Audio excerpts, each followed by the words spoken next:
한국직업방송과 연합뉴스TV가 함께 만드는 취업 전문 뉴스 투데이 고용플러스입니다. 정부는 논란이 된 최저임금 산정 방식에 대해 약정 휴일을 제외하고 법정 주휴 시간만 포함하기로 결정했습니다.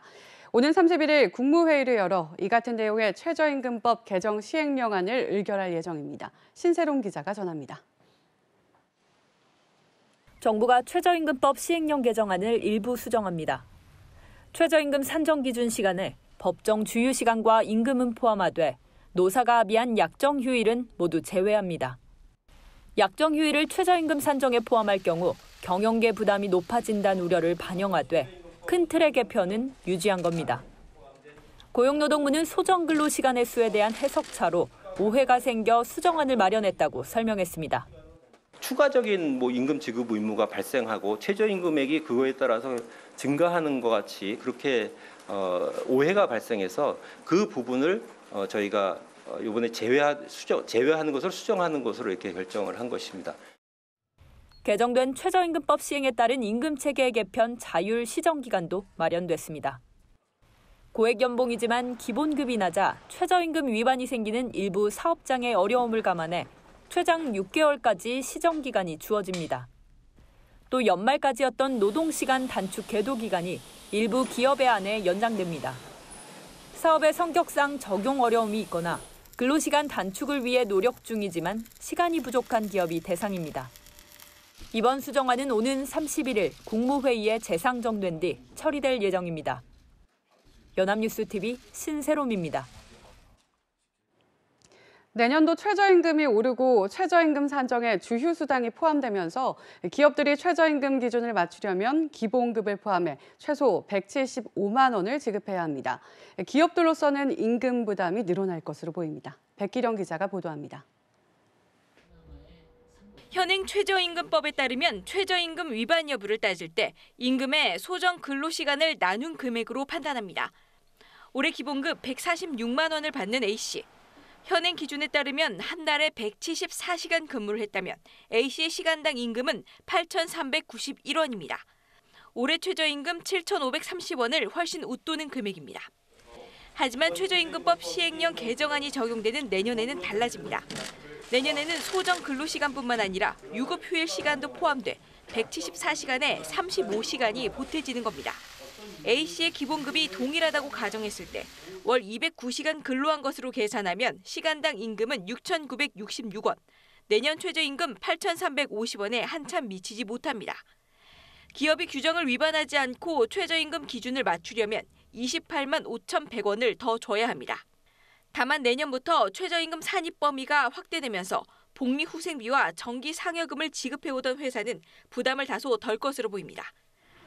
하지만 변동상여금과 기타 수당이 연봉의 대부분을 차지할 경우 고액 연봉자라 할지라도 최저임금 기준에 미달하는 사례가 생길 수도 있습니다. 일단 정부는 기본급이나 고정수당이 낮고 변동수당이 상대적으로 높은 임금 체계를 바로잡을 수 있도록 자유시정 기간을 최장 6개월까지 줄 계획입니다. 연합뉴스TV 백기련입니다. 국내 21개 기업이 협력 중소기업의 임금 지급 능력 개선과 경영 안전 등을 위해 3년간 7조 6,310억 원을 지원하기로 했습니다. 동반성장위원회는 삼성전자 등 8개 대기업을 포함해 모두 21곳이 임금 격차 해소 운동에 동참, 협력사를 지원한다고 밝혔습니다. 이를 위해 동반성장위원회와 대기업, 협력 중소기업이 협약을 맺었습니다. 발전 공기업들이 최근 5년간 내부 인력보다 외부 인력을 더 빠른 속도로 늘린 것으로 나타났습니다. 공공기관 경영정보 공개 시스템에 따르면 전체 35개 공기업 임직원은 13만 7,851명입니다. 이들 기업에서 일하는 파견, 용역직 등 외부 인력은 5만 6,001명으로 내부 인력 대비 40.6%에 달했습니다. 내부 인력 대비 외부 인력 비율은 2013년 32.8%에서 매년 꾸준히 높아졌습니다. 2013년 이후 외부 인력 비율이 상승한 공기업은 12개였고 여기에는 이번에 김용균 씨가 사망한 서부발전 등 6개 발전 공기업이 포함됐습니다. 24살 비정규직 노동자 김용균 씨가 태안 화력발전소 컨베이어 벨트에 끼어 숨을 거둔 뒤 안전 문제가 도마 위에 올랐습니다. 이 발전소에서만 벌써 12번째 죽음인데요. 그런데 태안 발전소를 비롯해 한국서부발전 소속 3개 발전소에서 안전관리에 쓰여야 할 수억 원이 그동안 다른 곳으로 새어나간 사실이 드러났습니다. 서영석 기자가 단독 보도합니다. 한국서부발전의 내부감사 보고서입니다. 서부발전 소속 3개 발전소에서 2016년 1월부터 2018년 6월까지 2억 8,598만 원이 넘는 안전관리비가 다른 곳에 쓰인 사실이 밝혀졌습니다. 김용균 씨가 숨진 태안발전소가 2억 5천만 원을 넘어 가장 많았고 서인천발전소와 평택발전소가 나머지를 차지했습니다. 이들 발전소와 계약을 맺은 25개 하청업체는 자신들에게 배정된 안전관리계획서상의 집행 예정 금액을 모두 받아내려고 실제 안전관리에 쓰지도 않은 돈을 청구해 부당이득을 챙겼습니다. 하청업체들이 제출한 전자세금 계산서 일부는 안전관리에 쓰인 것처럼 위조됐고 안전관리 사업과는 관계없는 엉뚱한 계산서도 포함됐지만 비용은 그대로 지급됐습니다. 사업별로 보면 김용균 씨 사망 이전이긴 하지만 태안 화력발전소 9호기의 각종 작업도 상당수, 이를 관리 감독하거나 사업 시행 전 해당 비용을 산정하는 발전소 소속 직원 73명이 이번 감사 결과 징계를 받았지만 주의나 경고 같은 경징계에 그쳤습니다. 70원이면 그게 한꺼번에 2억 8천이 아니기 때문에 주의 경고면은 중징계는 아니죠. 약한 징계라고 보시면 되겠습니다. 한국서부발전은 부당하게 지급된 안전관리비를 회수하고 고용노동부는 이번에 적발된 하청업체들의 과태료를 물릴 방침입니다. 연합뉴스TV 서영석입니다. 50대 이상이 생각하는 노후 적정 생활비는 얼마나 될까요? 평범한 생활 유지를 위해선 부부 기준 월 243만 원, 최소 생활비로는 176만 원 정도가 필요하다는 조사 결과가 나왔습니다. 국민연금만으로는 노후 대비가 충분치 않다는 결론인데요. 이순국 기자가 보도합니다. 지난해 기준 우리나라 노인 빈곤율은 46.5%, 경제협력개발기구 OECD 평균 12.1%의 4배에 가깝습니다. 그렇다면 노후를 앞둔 중고령자가 생각하는 적정 노후 생활비는 얼마나 될까? 국민연금연구원이 지난해 6개월 동안 50세 이상 4,400여 가구를 대상으로 조사한 결과 평범한 생활을 유지하기 위해 부부는 매달 243만 4천 원, 개인은 153만 7천 원이 필요한 것으로 나타났습니다. 특별한 질병이 없다고 가정할 때 최저 생활을 하는 데 필요하다고 생각하는 월 최소 생활비는 부부 기준 176만 원, 개인 108만 원으로 조사됐습니다. 올해 9월 기준으로 국민연금에 20년 이상 가입한 사람의 월 평균 수령액이 91만 원 정도인 걸 감안하면 국민연금만으로는 최소 노후 생활비에도 미치지 못하는 겁니다. 기초연금과 퇴직연금 등을 활성화해 다층적인 노후소득 보장 체계를 갖춰야 한다는 지적이 나옵니다. 국민연금이 제일 핵심적인 제도지만 국민연금은 우리나라 구조상 기본적인 것밖에 할 수 없는 상태고 퇴직연금 같은 다른 노후소득보장원을 건실하게 만들기 위한 노력을 해야 되는데 이와 함께 학력이 높을수록 여성보다는 남성이 생각하는 최소 노후 생활비 수준이 높은 것으로 나타났습니다. 연합뉴스TV 이승국입니다. 카드 수수료 감면을 필두로 정부가 자영업자 지원책을 연달아 내놓고 있는데요. 내년에 은행 간 거래금리 수준의 초저금리 자영업자 대출을 내놓고 장사가 안 돼 폐업한 자영업자에게 빚 상환 부담을 줄여주는 제도가 도입됩니다. 박진영 기자의 보도입니다. 과당 경쟁과 경기 부진이 겹치면서 560만 자영업자가 처한 상황은 냉혹합니다. 2016년 기준 개인 사업자의 폐업률은 13.9%, 7명 중 1명꼴로 문을 닫는 겁니다. 그러자 카드 수수료 감면, 점포 계약갱신 요구권 10년 연장에 이어 정부가 저금리 대출과 재기 지원 중심 금융대책을 내놨습니다. 내년 1분기 중 기업은행을 통해 현재 2% 선인 은행 간 금리로 빌려주는 1조 8천억 원 규모의 초저금리 대출 상품을 내놓습니다. 시중금리와의 격차에 따른 손실은 정부 예산으로 보존합니다. 담보 없이 돈 빌리기 힘든 자영업자를 위해 카드 매출로 장래 매출을 추정해 대출해주는 카드 매출 연계 대출을 도입하고 보증료가 싼 자영업 맞춤형 보증도 내년 1분기 보증기관을 통해 나옵니다. 재원은 은행권 사회공헌 자금입니다. 경영난으로 빚상환을 제때 못한 자영업자는 채무 조정을 해줍니다. 영업 중이거나 폐업 2년 이내인 채무 15억 원 이하가 대상인데 신용회복위원회 심사를 거쳐 상환 부담을 줄여주고 서민 소액대출을 취급하는 미소금융을 통해 자금도 지원합니다. 그간 채무 조정을 받지 못한 음식, 소매업종도 대상입니다. 금융당국은 또 카드 결제나 세금 납부 등으로 축적된 데이터를 자영업자 신용평가에 활용해 대출 자료로 활용하도록 할 방침입니다. 다만 최근 자영업 대출 증가 속도가 빠른 만큼 특정 업종의 대출 편중 방지 등 위험 관리도 강화할 계획입니다. 연합뉴스TV 박진영입니다. 통신사들 모두 저마다 제휴 가맹점들에서 쓸 수 있는 멤버십 포인트를 제공합니다. 목록만 보면 혜택이 꽤 많은 것 같지만 갖가지 제한을 걸어놔 연말이 돼도 다 못 쓰는 경우가 대부분이죠. 못 쓰면 그대로 소멸돼 소비자들 불만이 적지 않습니다. 소재영 기자입니다. 해마다 4만 점에서 최고 12만 점까지 제공되는 통신사들의 멤버십 포인트. 올해가 일주일도 남지 않았지만 멤버십 포인트를 다 쓴 고객을 찾아보기는 힘듭니다. 못 쓴 포인트는 고스란히 소멸됩니다. SK텔레콤이 지난해부터 포인트 제공 한도를 없앴지만 과거 한도 이상을 쓰는 사람이 별로 없는 것은 마찬가지입니다. 쓸 수 있는 포인트가 한정돼 있어서 다 쓰지 못하고 소멸돼요. 사용처가 많아졌으면 좋겠고 사용 한도도 높아졌으면 좋겠습니다. 네, 다 못 쓰고 많이 남는 편인 것 같아요. 기한을 좀 늘려주거나 쓸 수 있는 것을 더 늘렸으면 좋겠어요. 지난해 소비자원 조사 결과 멤버십 포인트 사용률은 절반도 채 되지 못했습니다. 통신사들은 영화관, 레스토랑 등 100개 안팎의 가맹점을 자랑하지만 포인트로는 최대 20%밖에 결제할 수 없고 이마저도 월 1회 등으로 횟수가 제한돼 있습니다. 쓸래야 다 쓰기 어려운 이유입니다. 통신사들은 개선 방안을 마련하겠다고는 합니다.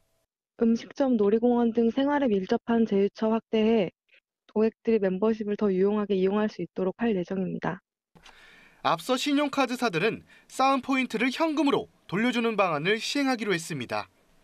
고객 서비스는 물론 내수 확대를 위해서도 사라지는 통신사 포인트 활용이 필요하다는 지적입니다. 연합뉴스TV 소재형입니다.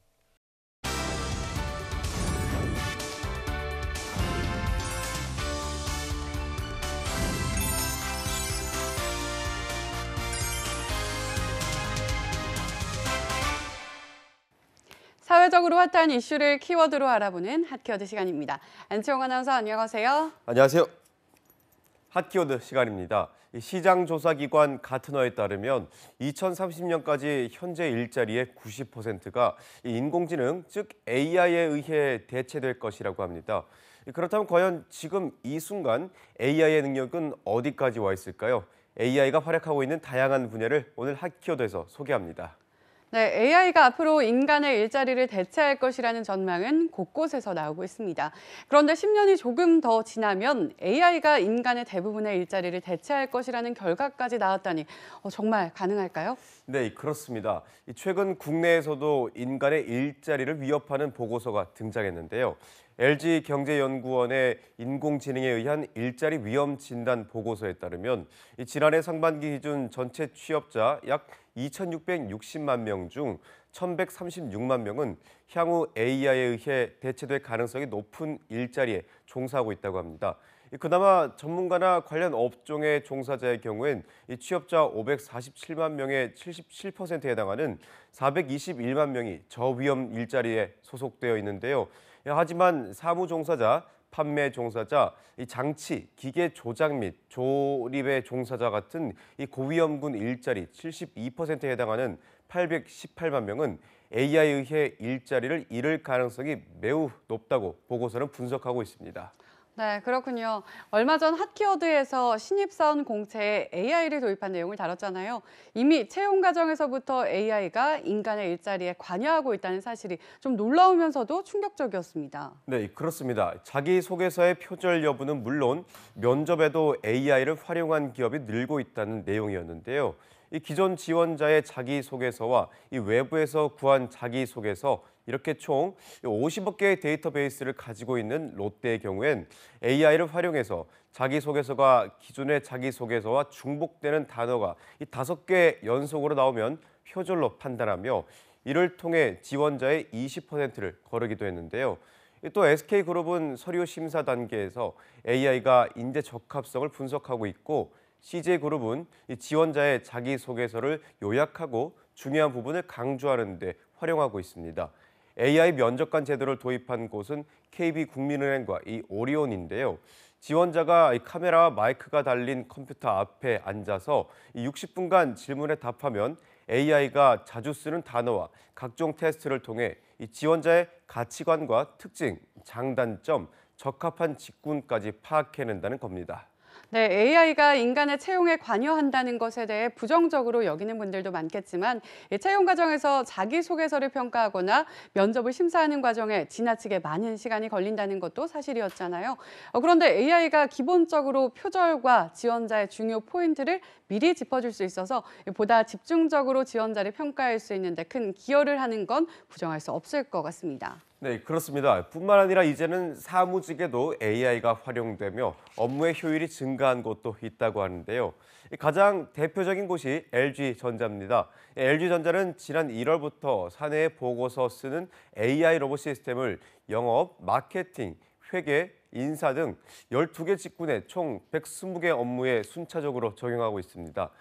회사 시스템에 접속해서 데이터를 분석하고 특정 양식의 보고서를 작성한 뒤 메일을 보내는 일까지 AI가 대신해주고 있는데요. LG전자 관계자에 따르면 현재 로봇이 처리하는 일의 양은 사람이 월 3,000시간 이상 일해야 할 수준이라고 합니다. 네, 주 52시간 근무제가 실시되면서 업무 공백을 AI가 대체할 수 있게 되었다고 해도 과언이 아닐 것 같습니다. 메일을 보내는 작업 역시 직장인들이 가장 비효율적으로 생각하는 업무 중 하나인데 제대로 활용이 될 수 있다면 업무 성과에 큰 기여를 할 수 있을 것 같아요.